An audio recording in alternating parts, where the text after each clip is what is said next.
नमस्ते दोस्तों और प्रणाम। आज हम एक ऐसे टॉपिक पर बात करेंगे जिसके बारे में ज्यादा बात नहीं होती।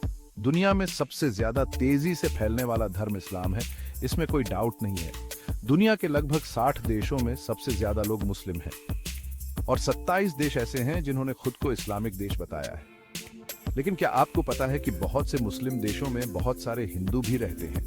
जी हाँ, आज हम बात करेंगे ऐसे ही मुस्लिम देशों के बारे में जहां लाखों करोड़ों हिंदू रहते हैं।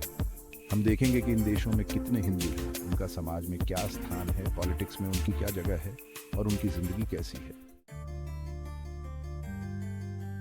तो शुरू करते हैं अपने पड़ोसी देश बांग्लादेश से। बांग्लादेश जो पहले भारत का ही पार्ट था, वहां आज भी बहुत सारे हिंदू रहते हैं। बांग्लादेश के लगभग 8.2% लोग हिंदू हैं, मतलब करीब 1,40,00,000। ये नंबर तो बहुत से यूरोपियन देशों से भी ज्यादा है। लेकिन सवाल ये है कि बांग्लादेश में हिंदुओं की जिंदगी कैसी है?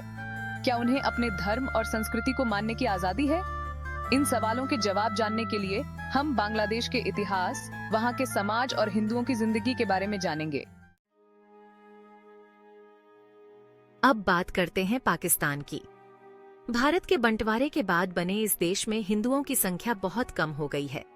आज पाकिस्तान में सिर्फ 4.5% लोग ही हिंदू हैं, यानी लगभग 70 लाख।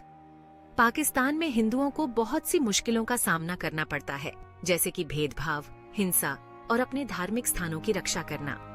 इस चैप्टर में हम पाकिस्तान में हिंदुओं की स्थिति को समझेंगे और उन प्रॉब्लम्स के बारे में बात करेंगे जिनका सामना उन्हें करना पड़ता है। चैप्टर 3।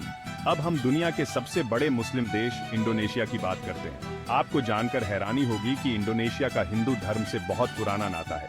यहाँ तक कि इंडोनेशिया का राष्ट्रीय चिन्ह भी गरुड़ है, जो हिंदू धर्म में बहुत महत्वपूर्ण है। आज इंडोनेशिया में लगभग 70 लाख हिंदू रहते हैं, जो वहाँ की आबादी का 3.3% है। इंडोनेशिया में हिंदुओं को अपने धर्म को मानने की पूरी आजादी है। यहाँ तक कि यहाँ हिंदू धर्म को मान्यता प्राप्त धर्म का दर्जा भी मिला हुआ है। इस चैप्टर में हम इंडोनेशिया में हिंदू धर्म के इतिहास, उसकी आज की स्थिति और वहां रहने वाले हिंदुओं के जीवन के बारे में जानेंगे। चैप्टर 4। अब चलते हैं दक्षिण पूर्व एशिया के एक और मुस्लिम देश मलेशिया। मलेशिया अपनी अलग अलग संस्कृतियों के लिए जाना जाता है, जहां मलय, चीनी और भारतीय लोग साथ रहते हैं। मलेशिया में लगभग 10 लाख हिंदू रहते हैं, जो वहां की आबादी का 3.2% है।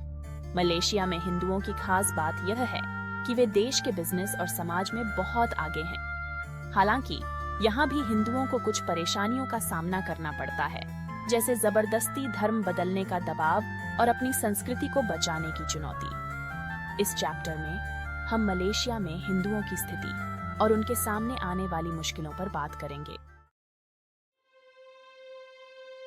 चैप्टर 5। आखिर में हम बात करेंगे अफगानिस्तान की, जहां कुछ समय पहले ही तालिबान ने कब्जा कर लिया है। अफगानिस्तान में हिंदुओं का इतिहास बहुत पुराना है, लेकिन पिछले कुछ सालों में यहां हिंदुओं की संख्या बहुत कम हो गई है। आज अफगानिस्तान में सिर्फ 40 लाख के आसपास हिंदू रहते हैं, जो वहां की आबादी का सिर्फ 2.5% है। तालिबान के आने के बाद से ही अफगानिस्तान में रह रहे हिंदुओं के मन में डर और अनिश्चितता का माहौल है। बहुत से हिंदू देश छोड़कर जा चुके हैं और जो रह गए हैं वे अपने फ्यूचर को लेकर चिंतित हैं। इस चैप्टर में हम अफगानिस्तान में हिंदुओं की आज की स्थिति और उनके सामने आने वाली चुनौतियों पर बात करेंगे।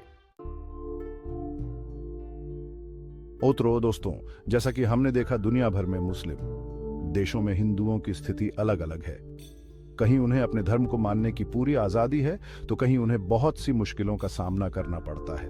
यह ध्यान रखना जरूरी है कि ये नंबर्स अनुमानित हैं और हो सकता है कि असली नंबर्स अलग हों। इसके अलावा दुनिया में और भी ऐसे देश हैं जहां बहुत सारे हिंदू रहते हैं, उनके बारे में हम किसी और वीडियो में बात करेंगे। लेकिन आज के लिए इतना ही। उम्मीद है कि आपको ये जानकारी अच्छी लगी होगी और इससे आपको यह समझने में मदद मिलेगी कि दुनिया भर में हिंदू कैसे रह रहे हैं। धन्यवाद।